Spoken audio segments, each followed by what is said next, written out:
Jail মেরে। তো মার্কিন গণমাধ্যমে আমেরিকান এবং ইসরায়েলি সামরিক ব্যক্তিরা তাদের বক্তব্য তুলে ধরে রিপোর্টটি বলছে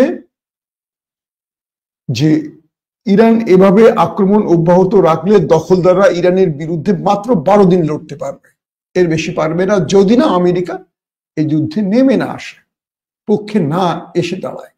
এবার বুঝতে পারছেন নেতানিয়াহু কেন পাগল হয়ে গেছে?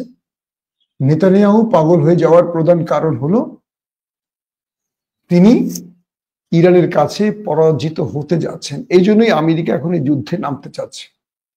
এখন যারা বলবেন হ্যাঁ ইসরায়েলের সাথে ইরান পারবে না, এটা না সেটা না, ভাই খুব সিম্পল একটা কথা বলি। দীর্ঘদিন তো আমরা আন্তর্জাতিক বিষয়ের সংবাদ আপনাদেরকে দেখাই বা বলি, ইরানের আয়তন কয়েকটা দখলদার দেশকে এনে পেটে দিলে গিলে খেয়ে ফেলবে। আর ইরান এতদিন লড়াই করে টিকে আছে, এটা একদম নিছক বাতাসের উপর দিয়ে না। ইরানের ব্যর্থতা আছে, ইরানের দুর্বলতা আছে, ইরানের ভিতরে বিশ্বাসঘাতক আছে, এটা সব ঠিক আছে। কিন্তু প্রশ্ন হলো যে ইরানের পক্ষে কেউ দাঁড়িয়েছে? যে রাশিয়া ইরানকে ব্যবহার করেছে গত কয়েকটা বছর ইউক্রেনের বিরুদ্ধে, সেই রাশিয়া একেবারে চুপ। সে রাশিয়া এখন পর্যন্ত ইরানকে সেই অর্থে কোনো সহযোগিতা করছে না।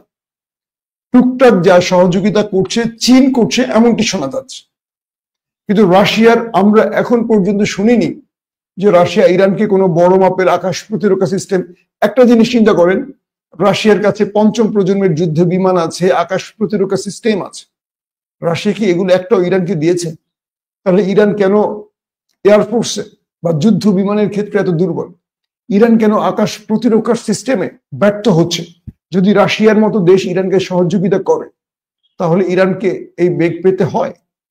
তো এরকম তথ্য আমরা মুসলমানরা অনেকে আবেগে কথা বলি, আমরা একটু নির্বোধ প্রকৃতির লোক। যে রাশিয়া রাজনীতিটা করে, ভ্লাদিমির পুতিন তার রাজনীতিটা করে, আসলে ইরানকে ব্যবহার করে। ইরান ব্যবহৃত হচ্ছে। আজকে দেখেন কোন মুসলিম দেশটা ইরানের পাশে এসে দাঁড়িয়েছে? পাকিস্তান কথা বলেছে, কিন্তু পাকিস্তান আবার কি করলো? পাকিস্তানের সেনাপ্রধান ফিল্ড মার্শাল আসিম মনির এখন কোথায় জানেন? তিনি এখন আমেরিকাতে। আজকে তিনি ডোনাল্ড ট্রাম্পের সাথে বৈঠক করবেন। তিনি কানাডা সফর শেষ করে এসছেন আমেরিকাতে। আজকে ডোনাল্ড ট্রাম্পের সাথে তার দ্বিপক্ষীয় বৈঠক হবে। একজন প্রেসিডেন্টের সাথে সেনা প্রধানের বৈঠক কোন সময়? যখন ইরান এবং দখলদার দেশটির মধ্যে যুদ্ধ চলছে। বিষয়টাকে আপনি হালকা করে নিতে পারেন? সম্ভব? এখন ইরান কি করবে? পাকিস্তানকে সরাসরি ধমক দিবে, হ্যাঁ তুমি এতদিন কি বলছো, তুমি ইরানের পক্ষে দাঁড়িয়েছো, তুমি ঘোষণা দিচ্ছ, তোমার দেশ ঘোষণা দেয়, এত বড় সাহস? তোমার দেশের প্রধানমন্ত্রীকে ইমরান খান, আমি তোমাকে ইমরান খানকে সরিয়ে অবৈধ প্রধানমন্ত্রী বসিয়েছি, তোমাকে আমি সেনা প্রধান বানিয়েছি, তুমি আমার কথা শুনছো না, তুমি ইরানের পক্ষে দাঁড়াচ্ছ। আসিফ মনির আমেরিকার ধমক খেয়ে কালকে বাসায় এসে বলবে, ইরান পাকিস্তানে এসে বলবে আমরা ইরান নামে কোনো দেশকে চিনিই না। তুরস্ক যতটুকু পারুক পাকিস্তানকে আর আজারবাইজানকে নামিয়েছিল ইরানের পক্ষে। তুরস্কের মাথার উপরে তো ভয় আছে, কারণ তুরস্কের লড়াই বেঁধে গেলে তুরস্কের বিরুদ্ধে কেউ সাপোর্ট দিবে? দেবে না। প্রত্যেকটা দেশই লড়তে চায় কিন্তু সাপোর্টের ভয় পায়। কিন্তু কিছু বিশ্বাসঘাতক আছে মুসলিমদের মধ্যে, তারা মুসলমানদের এক হতে দিচ্ছে না। এর মধ্যে আরব রাষ্ট্রগুলো আছে। ইসরায়েলের পক্ষে দাঁড়িয়ে গেছে জার্মান। জার্মান কি বলছে? আমরা ইরানকে কোনোভাবেই পারমাণবিক শক্তিধর হতে দেব না। ব্রিটেন কি বলছে? একই সুরে। ফ্রান্স কি বলছে? একই সুরে। G7 সম্মেলনে কি কথা হয়েছে জানেন? ইরান একটি সন্ত্রাসী দেশ, ইরানকে কোনোভাবেই পারমাণবিক শক্তিধর হতে দেয়া যাবে না। তারা বলছে ইসরায়েলের আত্মরক্ষার অধিকার আছে। ইসরায়েলের আত্মরক্ষার অধিকার আছে মানে কি? ইসরায়েল আক্রমণ করছে না ইরান আগে আক্রমণ করেছে?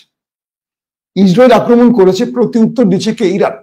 আর বলছে G7 সম্মেলনে যে ইসরায়েলের অধিকার আছে আত্মরক্ষার। ডোনাল্ড ট্রাম্প কি বলেছেন? যে আমরা এর সাথেও নেই, এর পিছনেও নেই, আগেও নেই। ডোনাল্ড ট্রাম্প এখন B2 বোম্বার্স পাঠাচ্ছে, F-35 পাঠাচ্ছে, সে আরো অস্ত্র পাঠাচ্ছে ইসরায়েলের উদ্দেশ্যে, এবং সে নিজে এখন যুদ্ধে নামার পরিকল্পনা করছে। এই যে দ্বিচারিতা, পশ্চিমা দুনিয়ার মিথ্যাচার পৃথিবীর সবাই দেখছে, কিন্তু ওদের মিথ্যাচার গুলোকে কেন জানি আমরা মিথ্যাচার বলি না। এই যে আমি আপনাদের সংবাদগুলো দেই, আমি কিন্তু আন্তর্জাতিক গণমাধ্যমের এই BBC, CNN এদের গণমাধ্যমের খুব বেশি ফলো করি না আমি। হ্যাঁ, তথ্য নেই বলি, আমি যাচাই বাছাই করে বলি। ওরা কখনো সত্যটা বলে না, তো ওরা বলবেও না সত্যটা কখন। প্রিয় দর্শক, এখন বিষয়টি হচ্ছে এমন একটি জায়গায় চলে গেছে এই লড়াইটা, এখান থেকে ইরান ব্যাক করতে পারবে না, ইসরায়েল ব্যাক করতে পারবে না, এবং এখান থেকে যখন তারা কেউ ব্যাক করতে পারবে না তখন এটা বড় আকারে চলে যাবে। এখন যেহেতু ইসরায়েল আর পারছে না, ইসরায়েলের ভেতরের খবর শোনেন আপনারা, আরো ডেঞ্জারাস খবর। ইসরায়েলের মানুষ কতক্ষণ শেল্টারে আছে জানেন? তারা ঘর থেকে বেরোচ্ছে, ইরান ঠাস করে মেরে দিচ্ছে মিসাইল গুলোকে আটকাতে পারছে না ওরা। আমেরিকার থার্ড ব্যর্থ হয়েছে, আয়রন ডোম ব্যর্থ হয়েছে, ডেভিড স্লিপিং ব্যর্থ হয়েছে, অ্যারো ব্যর্থ হয়েছে, অ্যারো 2, 3 ব্যর্থ হয়েছে। তারপর ফ্রান্স, ব্রিটেন, জার্মান, তারপর জর্দান, তাদের প্রত্যেকের আকাশ প্রতিরক্ষা সিস্টেম ব্যর্থ হয়েছে। এতগুলো লেয়ার কন্ট্রোল করে, পার করে, বিট করে ইরান এসে আক্রমণ করছে, এবং ইরান বলছে দখলদারদের আকাশ আমরা এখন নিয়ন্ত্রণে নিয়েছি, এবং তারা বলছে ইতিহাসের সবচেয়ে ভয়ঙ্কর আঘাতের জন্য আমরা প্রস্তুতি সম্পূর্ণ করেছি, যে কোনো সময় করবো, আজকেও আক্রমণটা হয়ে যেতে পারে। এই পরিস্থিতিতে তুরস্ক, পাকিস্তান সহ আরো 5টা দেশ যদি এগিয়ে আসে, লড়াই থেমে যায়। সবাই চিন্তা করতেছে ইয়ানপসি, কিন্তু কাউকে ছাড়বে আমেরিকা? ইরাককে ছেড়েছে, আফগানকে ছেড়েছে, সিরিয়াকে ছেড়েছে, ছাড়েনি।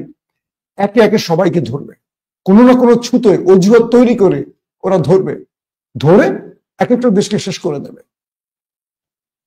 মুসলমানদের আসলে এখন ঐক্যবদ্ধ হওয়া ছাড়া আর কোনো বিকল্প পথ নেই। দর্শক, ইনশাআল্লাহ দুপুরে আপনাদের জন্য আরো ব্রেকিং খবর থাকবে। এখনকার মতো বিদায় নিচ্ছি। আল্লাহ আমাদের সবাইকে নিরাপদে রাখুন, এই যুদ্ধ বন্ধ হোক, নিরাপদ মানুষ হত্যা বন্ধ হোক। ধন্যবাদ সবাইকে। আল্লাহ হাফেজ। ওপেন দাইস মানে সত্যকে সত্য বলা, মিথ্যেকে মিথ্যে বলা। আমরা শোনা কথা নয়, চোখে যা দেখি তাই বলি।